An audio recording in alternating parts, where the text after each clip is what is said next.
Sa presentasyong ito, susuriin natin ang mga pangyayaring humantong sa labanan sa Mactan. Susuriin ang mismong labanan at tutuklasin ang mga pangmatagalang pamana ng paglalakbay ni Magellan. Isang kwento ng ambisyon, tapang, paglaban at pagtuklas.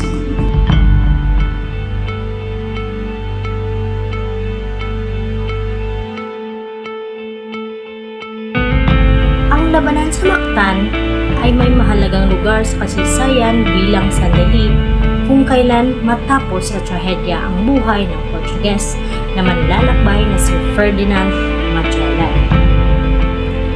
Ang labanan na ito na naganap noong Abril 27, 1521 sa Pilipinas at naging isang mahalagang punto sa panahon ng mga eksplorasyon on Age of Exploration.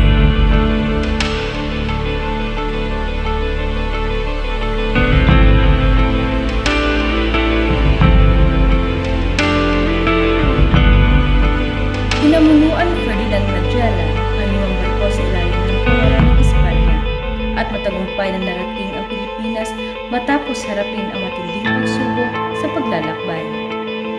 Pagdating sa Mactan, hangarin niyang palawakin ang impluwensya ng Espanya at ipalaganap ang Kristyanismo. Ngunit, tumanggi si Dato' Lapu-Lapu na makasama noong April 27, 1521. Naganap ang labanan kung saan lumaban ng buong tapang ang mga mandirigmang Pilipino.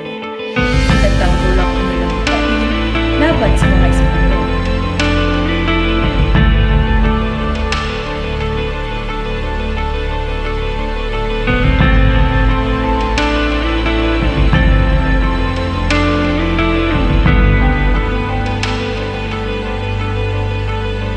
Ang Mactan Shrine na kilala rin bilang Liberty Shrine o Lapu-Lapu Monument ay isang liwasang pag-aalala sa isla ng Mactan sa Lapu-Lapu City, Pilipinas. Lapu-Lapu Monument, isang tansong rebulto na nabibigay pugay kay Lapu-Lapu, isang katutubong pinuno na tumalo sa mga sundalong Kastila na pinamumunuan ni Magellan sa labanan sa Mactan noon 1521. Itinuturo sa atin ng kwento ng labanan sa Mactan ang mahahalagang aral tungkol sa paggalang sa kultura, pamumuno at mga kahinatnan ng pananakop.